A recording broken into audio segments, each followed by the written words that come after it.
할렐루야! 하나님은 살아계십니다. 살아계신 하나님께서 오늘도 역사할 줄 믿습니다. 지난 한 주간 동안 우리 학생회를 위해서 많이 기도해 주셔서 학생회가 수련회를 아주 은혜 중에 다치지 않고 재미있게, 제가 수련회 동안에 되게 잘 먹고 한 2kg가 찌어 갖고 왔습니다. 얼마나 열심히 수련회 때 먹는 걸가 많은지 정말 맛있게 먹고 재미있게 즐겁게 지나고 왔는데요.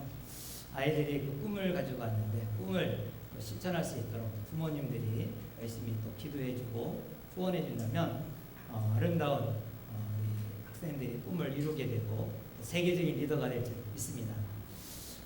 사람들에게 복음을 전하다 보면은 사람들이 복음을 거부하는 경우가 많이 있습니다. 여러 가지 이유가 있겠지만은 이러한 경우가 있습니다. 내가 교회를 다니는 사람을 가만히 보니까 교회 다니는 사람이나 안 다니는 사람이나 별로 차이가 없더라. 그래서 당신이 말하는 그 교회 가자 하고 했는데 그 믿자고 하는 그 믿음이라는 게 너무나 나에게 와닿지 않기 때문에 갈 수가 없다라고 많이 합니다. 정말 예수 믿는 사람이 뭔가 좀 특별하다면 아마도 이렇게 바로바로 그 영향력이 끼칠 텐데, 예수 믿는 사람이나 안 믿는 사람이나 별반 차이가 없을 때 믿지 않는 사람들은 볼 때 매우 호감이 가지 아니하고 그 말에 신뢰성이 없는 것이죠. 믿지 않는 사람들이 종종 말하는 그 말이나 오늘 야고보도 똑같이 이 말을 우리에게 말하고 있습니다. 야고보가 믿음에 대해서 어떻게 정의를 내리는지를 한번 살펴보도록 하겠습니다. 2장 14절을 다시 한번 읽어볼까요? 우리 한번 시작. 내 형제들아, 만일 사람이 믿음이 있노라 하고 행함이 없으면 무슨 유익이 있으리요? 그 믿음이 능히 자기를 구원하겠느냐? 믿음이 있으면서도 자기를 구원하지 못하는 믿음이 있다는 거예요. 그것은 무슨 믿음이냐? 유익이 없는 믿음이죠. 기껏 열심히 교회 다녔는데, 믿는다고 했는데 구원이 없는 거예요. 구원을 받지 못하는 거예요. 얼마나 황당한 일이에요. 그것을 어떤 사람이라 그러냐? 행함이 없는 믿음. 행함이 없는 믿음은 유익이 없는 믿음이다. 유익이 없어요. 유익이 없는 믿음이라는 것은 아무 쓸모가 없다는 거예요. 아무 쓸모가 없어요. 있으나마나 하는 믿음이라는 거예요. 행함이 없는 믿음은 아무 소용이 없는, 쓸모없는 그 믿음이라는 거죠. 여러분, 내가 믿는 믿음이 아무 영향력이 없다면 무슨 그 능력이 나타나겠어요? 무슨 필요가 있겠어요? 이 야고보가 말하는 게 행함이 없는 믿음은 쓸모없는 믿음이다. 아무 유익이 없는 믿음이다. 더 나아가 17절에 말합니다. 17절 같이 읽어볼까요? 시작. 이와 같이 행함이 없는 믿음은 그 자체가 죽은 것이니라. 아예 행함이 없는 믿음이 죽은 것이다. 믿음이 있다고 하지만은 죽었어요. 아무 영향력이 없는 거예요. 이 죽은 믿음을 누가 믿겠어요? 아무리 교회 가자, 예수 믿자 그러면 아니 죽은 거를 누가, 나도 죽으라고? 차라리 재미있게나 살다가 지옥 가든지 뭐가 있다면 가더라도 재미있게 살다 가지 뭐 그렇게 쭈그리고 앉아갖고 죽은 믿음 속에 갔느냐. 나는 가기 싫다는 거야. 그래서 행함이 없는 믿음은 죽은 믿음인데, 그리스도인이 행함이 없는 믿음, 그 바로 죽은 믿음이다. 아무 영향력도 없고 유익도 없고 죽은 믿음. 누가 믿겠어요? 더 나아가 20절에도 말할 20절 시작. 아하, 허탄한 사람아, 행함이 없는 믿음이 헛것인 줄을 알고자 하느냐. 행함이 없는 믿음은 헛것이다. 공허한 것이다. 헛것인데 헛것을 뭐하러, 가짜잖아요. 헛것은 가짜를 뭐하러 믿냐 이거죠. 헛것에 뭐하러 시간을 낭비하고 주일날 쭈그리고 앉아있고 캠프도 못 가고 가족과 함께 여행도 못 가고 앉아있느냐 하는 것입니다. 행함이 없는 믿음은 헛것이다. 고로 행함이 없는 것은 구원도 이루어지지도 못할 뿐만 아니라 유익도 주지 못하고, 삶에서 유익도 못하고, 그 다음에 죽은 믿음이고 헛것이다 라고 했습니다. 여러분, 유익도 없고 죽은 믿음이고 헛것이 구원을 이루지 못하는 그 믿음을 어떻게 받아들이겠어요? 그러면 이 기독교 구원이 과연 뭔가? 기독교 구원은 믿음과 행함이 있어야 구원을 얻는가? 이게 또 이제 우리가 의문이 생기죠. 야고보가 말하는 이 행함에 대해서 강조하는 것은 믿음도 있고 행함이 있어야 구원 얻는다. 그런 말은 결코 아닙니다. 에베소에 보면은 바울이 이런 말을 했어요. 구원의 정의는 정확하게 구원은 어떤 것이다 딱 말하고 있거든요. 구원은 에베소 한번 읽어볼까요? 이게 굉장히 중요한 구절이에요. 2장 8절과 9절 말씀. 에베소서 2장 신약성경입니다. 신약성경 에베소서 이 바울의 옥중서신 중에 하나이기도 하죠. 에베소서 2장 8절과 9절 말씀. 한번 다 같이 함께 읽어보겠습니다. 시작. 너희는 그 은혜에 의하여 믿음으로 말미암아 구원을 받았으니 이것은 너에게서 난 것이 아니요 하나님의 선물이라. 행위에서 난 것이 아니니 이는 누구든지 자랑하지 못한다. 구원은 믿음으로 얻는다. 분명히 말했죠. 믿음으로 말미암아 구원을 받았다. 구원은 믿음이다. 믿음. 그렇기 때문에 내 의나 내 어떠한 그 잘나서 행위에서 난 것은 아니라고 정의를 내렸어요. 그래서 바울은 믿음 플러스 행함이 아니라 오직 믿음으로 구원을 얻는다. 한번 따라하겠습니다. 오직 믿음으로 구원 얻는다. 그런데 왜 야고보가 오늘 이 본문에 구원을 받는 사람은 행동이 따르지 않으면 안 된다고 말할까요? 행동이 따르지 않으면 안 된다. 믿음이 있다면 여기에 야고보는 강조하는 것이 믿음이 있다면 이 믿음은 살아있는 믿음이기 때문에 죽은 게 아니라 원래 살아있는 거기 때문에 믿는 사람에게는 뭐가 따르냐면 행동이 활동이 나타나지 않을 수가 없다는 것입니다. 믿음은 우리 삶 가운데 변화를 가져다 주지 않을 수가 없다는 거예요. 믿음이 들어가기만 하면 사람은 변하게 돼 있다는 거예요. 이 믿음은 활력이 있어요. 행동력이 있어요. 사람을 변화시킬 수 있는 놀라운 능력이 있는 거예요. 그래서 믿음이 들어간 사람은 그 놀라운 역사가 일어나요. 변화가 일어나요. 그래서 이거를 좀 더 구체적으로 이 야고보가 표현을 했어요. 사랑이라는 것을 비교를 했어요. 사랑을 행함이 없는 사랑은 어떻게 생각하는가? 여러분 행함이 없어. 사랑은 했는데 행함이 없다. 그럼 어떻게 받아들이겠어요? 우리나라는 정서상 짝사랑을 많이 하죠. 그래서 짝사랑, 혼자 사랑하고 그냥 끝나요. 이루지 못하는 사랑. 그래서 이루지 못하는 사랑이 짝사랑이잖아요. 사랑이라고 말하기가 좀 어렵죠. 우리 세대는 제가 이제 한갑 지났습니다. 한갑 지난 세대들은 이 감정 표현을 해서는 안 된다. 이 남자들이 좀 우직하고 그리고 좀 담당하고 울면 안 되고 이런 이제 감정 표현하면 안 된다는 그런 분위기 속에서 자랐어요. 남자가 울면 안 된다. 그러다 보니까 결혼을 해도 이 아내에게 사랑해요. 이런 제가 사랑한다는 말을 몇 번이나 했는지 안 했는지 모르겠어요. 거의 하는 것 같아요. 왜? 이게 이 살갑게 사랑이라는 표현을 하기가 이게 안 나오는 거예요. 근데 요즘에 그 젊은 부분들을 가만히 보면요. 아주 다르더라고요. 우리 학생이 수련을 마치고 레이바이크를 탔어요. 그래서 이제 주차장에다가 주차하고 이렇게 걸어가는데 젊은 부부가 남자가 아기를 안고 그리고 거기 안에 되는 여자분은 뭐 검정폰 이 비닐을 하나 들고 입에다 뭘 물고 그러면서 이제 가는 거야. 가면서 뒤따라가는 것도 아니고 옆에 같이 가면서 말을 합니다. 뭐라고 하느냐면 무엇을 사려면 아내가 무엇을 좋아하는지 물어보고 사야지 그냥 사면 되냐? 그러면서 이 남편한테 이게 막 야단치듯이 말하더라고요. 그랬더니 이 남편이 정말 이 아기를 안고 가다가 황당한 말을 듣잖아요. 뭔가 아내를 위해서 뭘 사줬는데 이 아내가 막 불평을 하니까 그냥 거기에 대꾸 안 하고 이 애기한테 뭐 이렇게 막 얘기하더라고요. 쑥스러운 하여튼간에 이렇게 자기의 사랑받고자 하는 표현을 먹는 것까지도 당신이 좋아하는 게 아니라 내가 좋아하는 걸 물어보고 사야 되지 않느냐 이렇게 당당하게 요구를 해요. 그래서 이 아내를 우리 세대는 아내를 사랑해라는 말을 제대로 못하고 어색하지만 요즘의 젊은 세대는 그냥 뭐 자기와 말을 하는 거죠. 사실은 사랑해라는 말을 하지 않아도 남편이 아내를 사랑하는 것은 기정사실이죠. 기정사실이에요.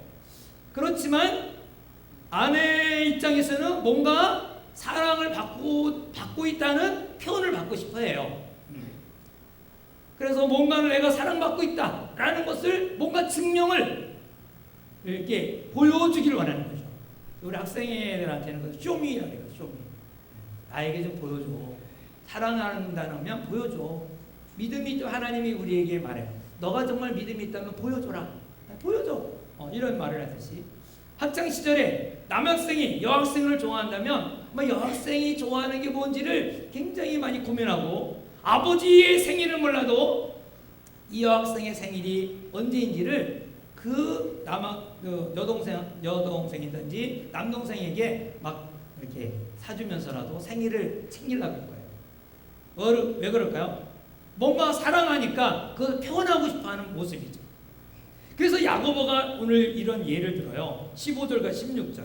15절 16절입니다. 한번 다 같이 시작. 만일 형제나 자매가 헐벗고 일용할 양식이 없는데 너희 중에 누구든지 그에게 이르되 편안히 가라 덥게 하라 배부르게 하라 하며 그 몸에 쓸 것을 주지 아니하면 무슨 유익이 있으리요. 형제 자매. 형제 자매는 누구를 말할까요? 교회 바깥 사람이 아니에요. 형제 자매라고 말하는 것은 교회 안에 있는 교인을 말하는 거예요. 이 교회 안에 있는 교인이 지금 한 끼도 먹지 못하는, 한 끼도 먹을 수 없는 찢어지게 가난한 사람이에요. 찢어지게 가난한 사람이 교회에 온 거예요. 그 교인 중에 있는 거예요. 근데 그에게 말하기를 어떻게 뭐라 그래요? 아니 덥게 하라 배부르게 하라 이렇게 말하냐 이거죠. 지금 우리의 말로 말하면 기도해 드리겠습니다. 지금 당장 배고픈데 당장 굶어 죽고 가는데 기도해 드리겠습니다. 이런 것이 무슨 소용이 있느냐 이 말이에요. 행함이 없는 사랑은 사랑이 아니다. 이 야고보가 강조하는 겁니다. 끼니도 거르고 있는데 행함에 따르지 않는 사랑 그것은 유익이 없다. 그건 공허한 것이다. 행함이 따르지 않는 사랑은 곧 사랑이 아니다 라고 이제 말하는 것입니다. 그와 같이 마찬가지로 행함이 따르지 않는 믿음은 죽은 믿음이다. 우리가 믿음이 있으면 반드시 행동이 따르기 나름입니다. 믿음은 반드시 행동이 따르고 믿음은 반드시 변화가 일어납니다. 야고보가 볼 때 행함이 따르지 않는 믿음은 뭐라고 말하면 믿음이 아니다라는 거예요. 믿음이 아니다. 왜? 참된 믿음은 행동이 따르고 변화가 따르는데 변화도 안 나타나고 행동이 없다면 그 믿음이 아니지 않느냐는 것이죠. 믿음이 없으면 왜 믿음이 있다면서도 이런 생각하면서도 왜 나는 그래도 구원받은 사람인데 믿음이 없으면서도 믿음이 있다고 생각하는 사람이 많아요. 그리고 혹시 이 자리에 내가 믿음이 없으면서 나는 믿음이 있는 사람이다 이렇게 생각하는 착각하는 사람이 있는지 모르겠어요. 오늘 여기도 얘기를 하는데 그들은 대부분 이런 것만 해요. 지적 동의를 믿음으로 착각해요. 하나님이 존재하는 거 나도 알아. 예수님이 2000년 전에 이 땅에 오신 거 알아. 십자가에 죽으신 거 나도 알아. 이렇게 아는 것이 내가 믿음을 가졌다고 말한다면 이것은 믿음이 아니라는 것입니다. 믿음이 아니에요. 왜냐? 19절에 이렇게 말하죠. 19절에 한번 읽어볼까요? 시작. 내가 하나님은 한 분인 줄 믿느냐? 잘하는도다. 귀신들도 믿고 떠느니라. 귀신도 하나님이 한 분이라는 걸 믿는다는 거예요. 예수님이 하나님의 아들이라는 걸 믿는 거예요. 예수님이 누군지를 알아요. 귀신이 알아요. 귀신같이 알아. 근데 귀신이 천국 갑니까? 귀신이 구원 받습니까? 아는 것은 믿음이 아니다는 거예요. 그건 구원받을 만한 믿음이 아니다는 거죠. 믿음이 행동으로 표현될 때 비로소 참된 믿음이라는 거죠. 믿음은 능력이 나타납니다. 믿음은 행동으로 나타납니다. 믿음은 반드시 변화가 일으킵니다. 변화가 없거나 행동이 없는 것은 곧 죽음 믿음인 것입니다. 머릿속에 이 지식적인 믿음, 이것은 구원을 이룰 수 없는 가짜 믿음입니다. 그러면 믿음에 따르는 행동이란 뭘까요? 믿음을 가졌다면 무슨 행동이 나타나야 되는가? 이게 좀 중요하잖아요. 그거를 야고보가 아브라함을 통하여 예를 듭니다. 아브라함. 자, 21절에 보면 우리 다 같이 읽어볼까요? 시작. 우리 조상 아브라함이 그 아들 이삭을 제단에 바칠 때 행함으로 의롭다 하심을 받은 것이 아니냐. 여러분, 교회 오래 다닌 사람들은 아브라함에 대해서 익히 잘 알고 있죠. 그래도 이제 좀 더 설명한다면, 처음 나온 사람들 위해서라도 끼얹는다면, 아브라함은 유대인의 조상입니다. 지금으로 말하면 이란에서 해당된 그 지역에서 살고 있는데 하나님이 그를 부르셔서 현재의 팔레스타인으로 가라고 말씀하셨습니다. 그래서 하나님은 이 아브라함에게 약속을 했어요. 너 후손으로 번성하게 하고 큰 나라로 이루겠다. 내가 약속하마. 도장 빵까 했어요. 그런데 큰 나라를 세우려면 부인을 많이 얻어갖고 아기를 많이 70명 80명씩 한꺼번에 낳아야 되잖아요. 그런데 부인 많이 주는 것도 아니었어요. 그런데 아기를 기다려도 아기도 안 나와요. 자기 부인이 벌써 사라가 경수가 끊어졌어요. 생리가 끊어졌어요. 생리도 끊어지는 이제는 끝난 거잖아요. 그래도 아기가 안 줬어요. 그럼 하나님의 약속이 이게 빵꾸난 거 아닌가? 그런데 90살 돼서 아들을 낳았어요. 아브라함은 100세 때. 그 얼마나 기뻤겠습니까? 하나님이 약속한 대로 아들을 주셨구나. 이 아들을 통하여 번성하게 하겠구나. 그런데 갑자기 이 아들이 10대 티네이저가 됐을 때 하나님이 나타나셔서 야, 그 아들 제물로 바쳐라. 얼마나 황당한 일이야. 아니, 아들로 통해서, 나라를 세운다면서, 이 아들로 통해서 크게 번성한다면서 이 아들을 바치라는 거예요. 그것도 어떻게? 번제로 바치래요. 칼로 쪼개갖고 그리고 바치라는 거예요. 그래서 이 아브라함은 얼마나 고민도 많이 했을 테고 가슴이 아마 무너졌을 거예요. 과연 이것이 하나님의 명령일까? 내가 잘못 들은 건 아닐까? 의심도 할 수 있어요. 그러나 아브라함은 바로 즉시 순종했다고 했어요. 아이를 데리고 산에 올라갑니다. 3일 길을 올라갑니다. 그리고 제단에다가 아이를 묶어놓고 칼로 가감하게 내리칩니다. 근데 막 내리는 순간에 아브라함아! 아브라함아! 하나님께서 잠깐 그 아이 내가 받았으니까 죽이지 말라. 뒤에 수양이 있으니까 그 수양으로 바치라. 그 아이를 데리고 다시 집으로 왔습니다. 여러분, 이 장면이 간단한 것 같지만은 이해가 안 가는 부분 아닙니까? 하나님도 좀 이해가 안 가지만 아브라함이 자기 100세에 난 아들을 어떻게 그렇게 가감하게 죽이려고 했을까? 이해가 안 가잖아요. 어떻게 그렇게 행동을 했고 하나님이 이에 대해서 뭐라고 했을까? 그게 히브리서 기자의 기록이 나옵니다. 히브리서 11장 11절 17절 한번 찾아볼까요? 히브리서 11장 17절. 히브리서 기자는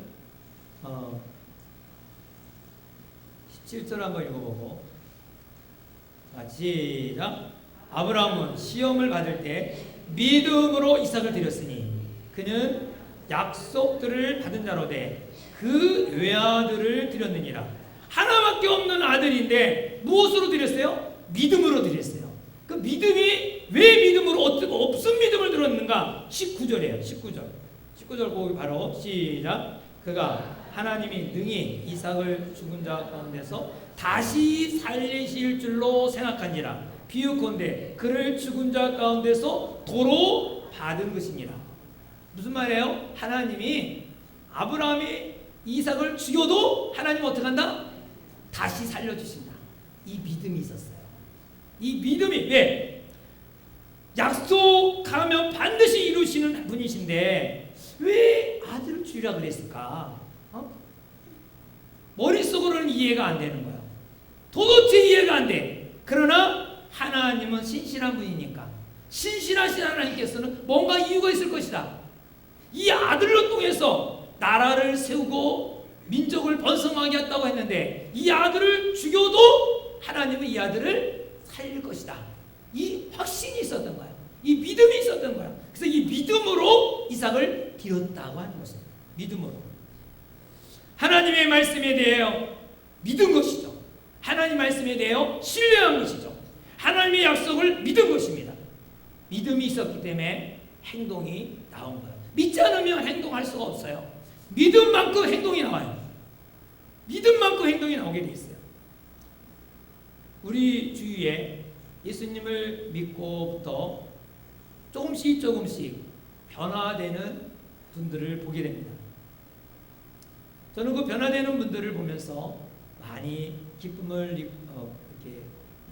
바라보게 되죠.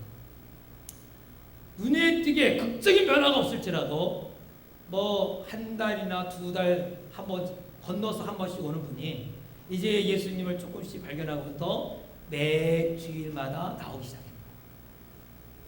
교회에 뭐 별로 안 나오다가 그리고 또 별로 자기의 죄책감도 없이 나는 착하게 당당하게 살아간다고 하면서 미안하다는 거나 상대방에 대해서 뭐 이렇게 그렇게 표현하지 않은 사람이 이제는 다른 사람을 생각하게 돼요.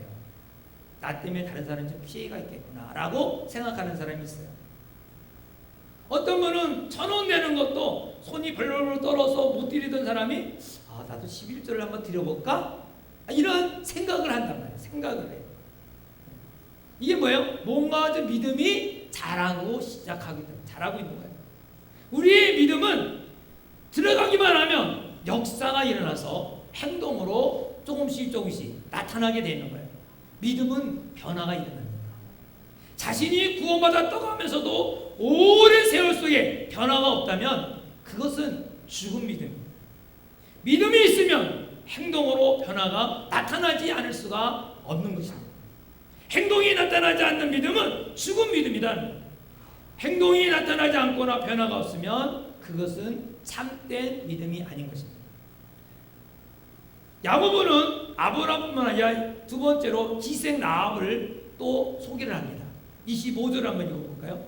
야고보서 2장 25절 시작. 또 이와 같이 기생 라합이 사자들을 대접하여 다른 길로 나아가게 할 때에 행함으로 의롭다 하심을 받은 것이 아니냐. 라합은 아브라함이 나타나고 약 400~500년 후에 나타난 인물입니다.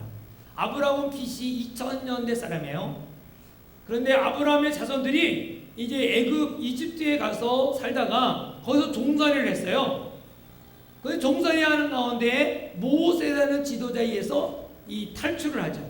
애굽에서 탈출을 해갖고 쭉 나오다가 드디어 하나님이 약속한 땅, 그 가나안 땅을 바라보는 가데스 바나라는 곳에 도착합니다. 이제 조금만 가면 돼요. 그래서 어떻게 가서 지형지물을 좀 알아보라고 12명을 보내요.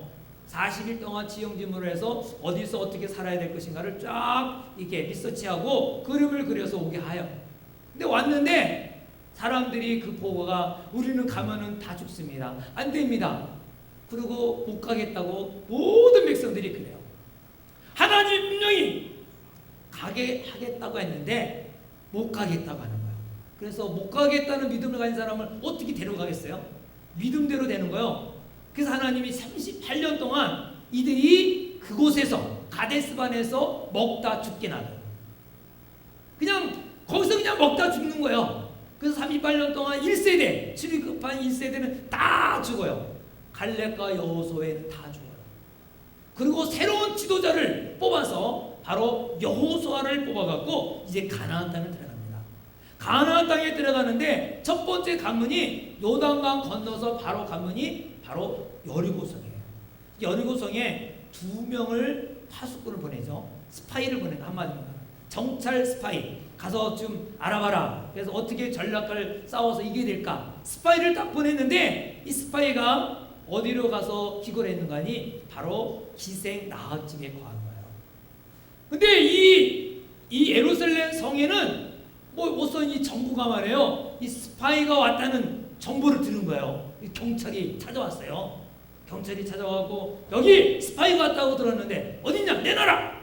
그랬더니 이 기생 라합이 그 경찰에게 목숨 걸고 대답을 한 거예요.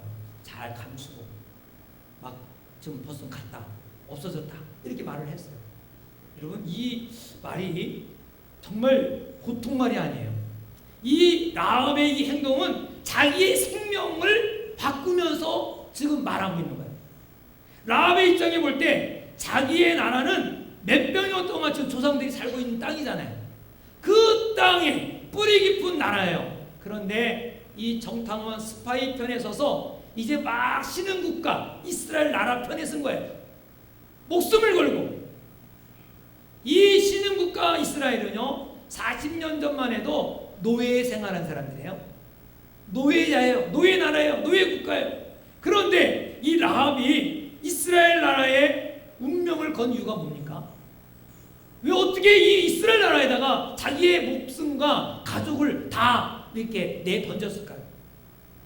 여호수아를 쭉 읽어보면 알겠지만 애굽에서 일어난 일을 다 들었어요. 이 기생이니까 이 막 사람들이 여관방이다 보니까 사람들이 많이 와서 술 먹으면서 얘기도 하고 이런 소리 세계 돌아가는 정세가 다 나와. 옛날에 지방에 들어가면은 모든 그 정치 이슈가 다 나온다 그러잖아요. 그래서 옛날에 이 지방에 있는 분이 주식을 투자해갖고 돈을 많이 벌었다. 왜? 어디가 뭐 이렇게 좀 올라간다. 그래서 다 알기 때문에 거기서 투자해갖고 돈을 많이 벌었다.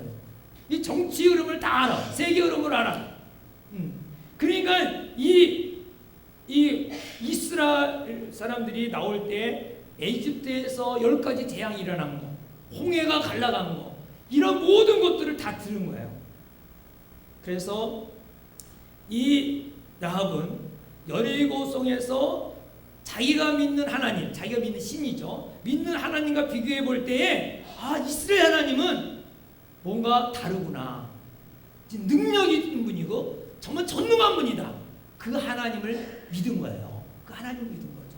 그래서 이긴다는 보장도 없는 그 가운데에 운명을 거기다 맡겨요. 바로 하나님을 믿었기 때문에 자기 운명을 걸고 자기 가족을 걸은 것이죠. 목숨 건 행동, 목숨 건 믿음의 행동이에요. 바로 이것이 라합의 믿음이기도 하고 우리가 취해야 할 믿음이기도 합니다. 내가 믿음이 있느냐 없느냐 하는 것은 모험하는 것입니다. 모험을 하느냐 안 하느냐가 바로 곧 우리가 믿음이 있느냐 없느냐예요. 모험 없는 믿음은 없습니다. 믿음은 모험입니다. 뻔한 일, 할 수 있는 일은 믿음을 가질 필요가 없어요. 그냥 하면 돼. 위험이 따르기 때문에 뭐가 있어요? 믿음이 필요한 거예요. 위험이 따르지 않는데 뭐 그냥 하면 되지 뭘 이렇게 그냥 하겠어요. 불확실한 것이기 때문에 믿음이 필요한 거예요. 믿음은 행동이 따릅니다. 참된 믿음은 행동이 나타나는 것이죠. 예수님을 믿고 교회 다니면서 하루 이틀 지나가다가 또한 3년이 지나도 몇 년이 지나도 변화가 없는 분은 내가 정말 예수님을 믿는지 한번 자신을 체크해 봐야 돼요. 내가 예수님을 믿는 사람인가? 내가 믿는 사람인가? 믿음은 반드시 역사가 일어나요. 변화가 일어나요. 반드시 행동이 나타나게 돼 있어요. 변화가 없는 사람에게 안타까운 마음으로 말하는데 정말 내가 예수를 믿고 있는지를 한번 확인하기 바랍니다. 그냥 계속 교회 다니다가 내가 구원받은 줄 알았는데 천국에서 못 만나면 얼마나 곤란해요. 나는 천국 갈 줄 알고 교회를 다녔는데 천국에서 못 만나는 거예요. 얼마나 불쌍해요. 구원받았다고 믿었는데 구원받지 못했다면 그보다 불행한 것이 없는 것입니다. 믿음은 행동으로 나타나기 마련입니다. 믿음은 능력이 있기 때문에 반드시 역사가 일어나고 또 변화가 일어납니다. 이제 막 예수를 믿는 새롭게 믿음을 가진 사람은 뭐 갑자기 뭐 바로바로 나타나는 것이 아닙니다. 그래서 내가 지금 믿음을 가진 있는 건가 안 가지고 있는가 내 삶을 볼 때 좀 의심적인 것이 있을 수도 있어요. 근데 왜 또 행동이 안 나타나느냐? 그 중에 또 하나가 있어요. 믿음이 지금 내 안에서 역사하려고 막 그러는데 그런데 그것에 두려워서 그것을 억제하는 사람이 있어요. 억제. 내 안에서 야 교회 다니니까 예수 믿으니까 담배를 끊어야지. 그러면서 막 이 마음에 오는데 내가 담배 끊으면 금단 현상 때문에 도저히 나는 못 끊어. 그래서 자기 스스로가 두려운 거야. 자기 스스로. 너 교회 다니니까 주일날 교회 가야 되는데 그러면서 이 믿음이 막 욕을 하는 거야. 너 교회 가는다. 근데 잔치집에 가지 않으면 그 형제들이 나를 왕따 당해. 형제들한테 돈 빌렸는데 형제들이 나를 왕따 당하면 어떻게 해? 또 이번에 또 두 번째 가서 빌려야 되는데 이런 두려움이 막 오는 거야. 그래서 그 믿음의 역사를 경험할 시기를 다 놓치는 거예요. 이게 안 나타나는 거예요. 여러분 이제는 행동을 조금씩 바꾸기 바랍니다. 믿음이 들어가면 어떤 방법이든지 내 안에서 역사하시는데 그거를 그냥 순응하고 그리고 그것을 드러내기 바랍니다. 여러분의 우리 남자분들은 아내가 사랑을 보여달라고 할 때가 있죠. 역시 사랑하지만은 왜 사랑을 보여달라고 할까 한번 생각을 해보세요.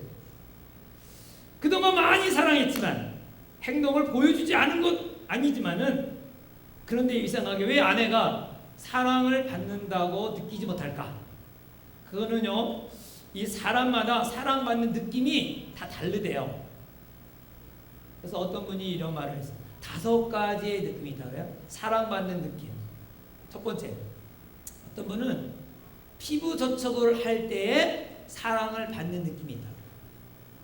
그래서 뭔가 좀 안아주고 또 뽀뽀도 해주고 그리고 옆에 앉아서 소파에 앉아서 같이 텔레비도 봐주고 그러면 이 남편이 나를 사랑하는구나 이런 걸 느끼는 거예요. 느끼는 거죠. 기도할 때도 이 안수 기도할 때도 뭔가 좀 꽉 눌러줄 때 성령이 강하게 임하구나 이게 느끼는 거예요. 머리를 예쁘게 하고 한 10만 원짜리 하고 왔는데 아주 멋있어서 그래서 살짝 머리 흐트러질까봐 살짝 올려놓고 살짝 이렇게 기도해주면 왜 나를 이렇게 세게 기도해주지 않았냐고 그래서 불만을 하는 거죠. 이분은 왜요? 신체 접촉을 통하여 사랑을 느끼는 사람이죠.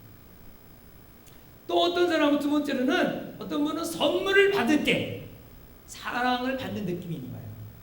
생일날 선물이 안 왔다. 그러면 이 인간이 나를 사랑하지 않는구나 하고 섭섭한 거야. 섭섭병이 걸려.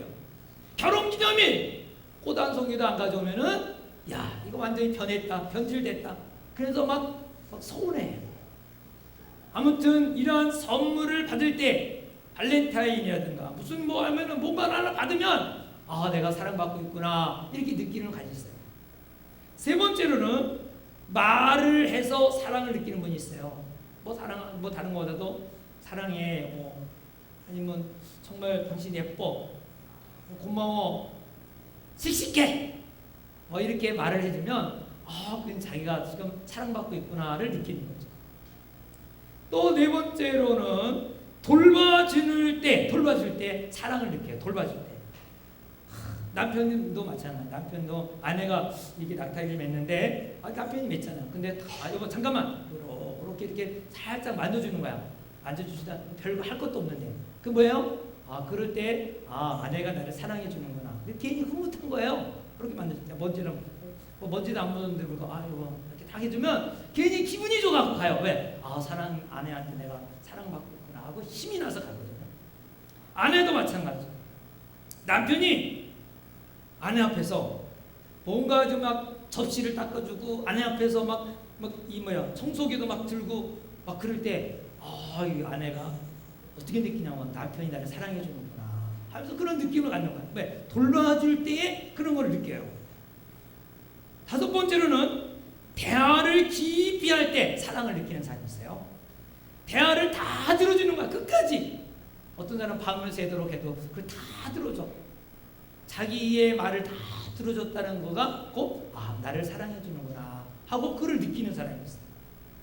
이렇게 다섯 가지 방법 다 필요하긴 하는데 근데 그 중에서 특별히 한 가지 예민한 거예요. 그 중에 다 하는 아니어도 한 가지 예민한 사람이 있어요. 아무리 선물을 다 갖다 줘도 별로 관심이 없는 사람이 있어요. 그냥 아무 데나 던져버려. 그 선물을 갖다 주는데. 그러니까 그 다른 데 있는 거죠. 그럴 때는 그냥 돈으로 주세요. 돈으로. 돈이 제일 좋죠. 저는 요즘에 이제 아내를 사랑하는 표현을 뭘로 하느냐. 저도 이게 말도 잘못하고 그러니까 마트 가자 그러면 제가 쫓아갑니다. 마트. 네, 이 더운 날씨에 이 구르마 끌고 이렇게 갔다가 온다면 힘들다는 거 어린이집 이 시장 보고 그래야 되니까 그러고 그럴 때 그래요. 내가 모든 일을 제쳐놓고 딱 놓고는 그대로 또 가요. 가서 마트에 가서 차를 놓고 주차장에서 한참 기다려 안 나와요. 또 저는 안 들어가니까. 그래서 다시 또 들어가면 이렇게 막 다닐 때 우리 끌고 다니면서 굉장히 좋아하더라고. 신나게 돌아다녀 막 그래서 얼마나 좋아하는지 모르겠어요. 그래서 제가 아내를 사랑하는 방법은 하나, 마트에 가주는 거. 이게요. 사랑받고 있다는 것을 느끼게 하기 위해서 행동으로 보여주는 거죠. 행동으로. 그렇다고 여태껏 내가 사랑을 하지 않았느냐. 아내를 사랑하고 있었지만 표현을 사랑한다는 것을 별로 안 했으니까 이 인간은 좀 무정한 사람이다. 냉랭한 사람이다. 그렇게 느꼈겠죠. 여러분, 사랑하는 여러분, 한번 자신에게 사랑을 한번 확인해보고 남들에게도 사랑을 확인하기 위해서 행동으로 옮겨보기 바랍니다. 여러분의 믿음이 산 믿음인지 죽은 믿음인지 한번 행동으로 옮겨보기 바랍니다. 여러분이 구원받은 믿음이 있다면 오늘 죽어도 천국 갈 수 있습니까? 라고 대답할 때 지금 아멘, 예스 라고 한 사람은 벌써 이게 행동하는 거예요. 표현하는 거니까. 이 하나님을 내가 믿다, 볼 수 있다, 예수를 믿는다는 그 증표가 이 안에 믿음에서 확 나타나는 겁니다. 한번 물어볼까? 지금 죽어도 천국 갈 수 있으니까? 네, 아멘. 아멘을 사람도 있지만 아직도 속 안에서 안 하는 사람도 있죠. 여러분, 또 내가 믿고 있다는 것, 그게 정말 행동으로 나타나는 것은 내가 지금 어려워, 힘들어. 그럴 때 기도하는 행동, 기도하는 모습, 그건 바로 믿음을 가진 사람이에요. 믿음을 가진 사람. 제가 스르네를 끝나고 이렇게 오는데 래프팅이 아니라 그거죠. 레일바이크를 타고 딱 차를 탔는데 옆자리에 앉은 아이가 머리가 아프다고 힘이 없어 빠져있더라고요. 그래서 내가 머리 아프다 그래서 내가 기도해줘도 괜찮겠니? 예, 기도해주세요. 머리를 딱 얹어보니까 얼마나 뜨거운지 머리가 아플 수밖에 없겠더라고요. 그래서 이제 기도를 해줬어요. 기도를 딱 머리 얹고 기도해주고 그리고 이제 교회에 딱 도착했는데 어떠니? 그랬더니 이제 안 아파요. 그러더라고요. 여러분, 내가 아프거나 힘들 때 먼저 뭐예요? 기도한다는 것은 뭐가 있다는 거예요? 내가 믿음이 있다는 거예요. 하나님께 향하는 마음이 있는 거잖아요. 하나님이 고쳐줄 것이다. 하나님이 만져주실 것이라는 그런 믿음이 있기 때문에 기도를 하는 거예요. 내게 염려가 있을 때, 힘든 일이 있을 때 기도를 하는 거예요. 믿음이 있는 사람은 기도하는 거예요. 예수님이 나를 도와주실 분이라고 믿고 기도하는 거예요. 네. 기도하는 분은 하나님이 나를 도와주실 것이라고 믿는 사람이잖아요. 부부끼리도 손해보는 것 같지만 남편은 아내를 사랑하도록 애를 쓰는, 어떻게 하면 사랑해야 될까? 애를 써야 돼. 애를 써. 아내도 남편에게 순종하기를 애를 써야 돼요. 순종이 잘 안 되더라도 어떻게든 순종할까? 그 아주 좀 애를 쓰는 거예요. 이게 뭐예요? 바로 그게 믿음이라는 거예요. 행동으로 나타나는. 손해보는 것 같지만 해보시기 바랍니다. 작은 일이지만, 작은 믿음이지만 행동으로 옮기면은 놀라운 역사가 일어나는 거예요. 손해가 아니에요. 믿음은 그래서 모험이에요. 모험. 믿음은 능력으로 나타납니다. 믿음은 반드시 변화가 일어납니다. 믿음은 반드시 행동이 나타납니다. 사업하시는 분은 정직하게 나라의 세금 보고하는 게 어떤 면에서 참 어려운 일이죠. 그러나 그리스도로서 하나님 앞에 정직하게 행함으로 말미암아 하나님이 돌봐주실 것이라는 것을 믿고, 그리고 하나님의 나라와 의를 구하면서 한번 정직하게 세금을 다 내야겠다라는 계획을 세우시기 바랍니다. 주일에 가게를 여누신 분은 가게를 닫는 것이 힘들지만, 그러나 믿음으로 주일 가게를 문을 닫아야겠다는 계획을 세워보기 바랍니다. 주일에 믿음으로 문을 닫으면 하나님 앞에 살아보겠다는 이 믿음의 모험을 하는 거예요. 믿음의 모험. 아, 이거 가게가 일주일치를 보는데 주일날 문을 열면, 이거를 닫으면 이 가게 월세도 못 내는데, 이 염려잖아요. 염려, 걱정.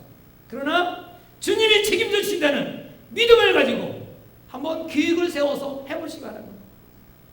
이러한 믿음이 행동으로 옮겨질 때 변화의 체험이 있는 거예요. 맨날 믿는다 하면서도 똑같으다면 그 믿음이 죽은 것이고 헛것이고 아무 구원할 능력이 없는 것입니다. 믿음을 가졌다고 해서 또 바로 뭐 성이 거룩한 사람이 바로 되는 건 아닙니다.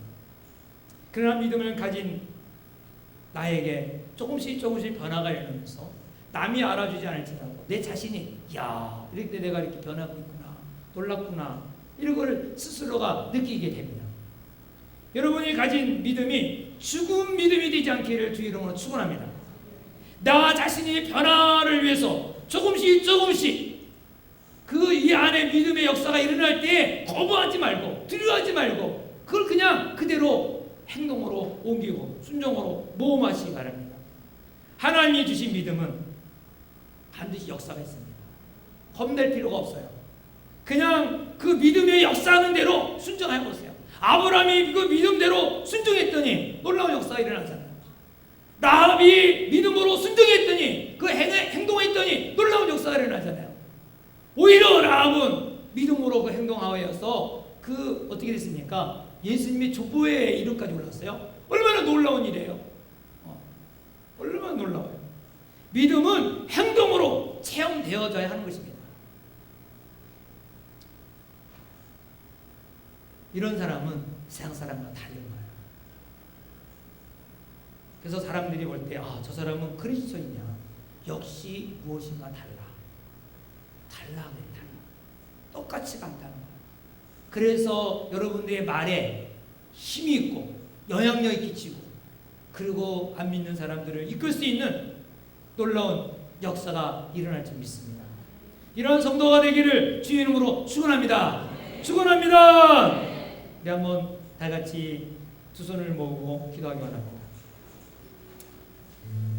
내가 믿음이 있다면서도 지금까지 변화되지 아니하고, 아니면 변화되려고 이 안에서 욕구가 있었는데, 믿음의 역사가 있었는데 두려움 때문에 내가 이걸 해서 이렇게 당하면 어떡하나, 또 사람들에게 이렇게 왕따 당하면 어떡하나, 내 자신의 그 몸에 이상이 생기면 어떡하나, 이런 두려움 때문에 여러분 머뭇거리고 또 억제하고 있습니까?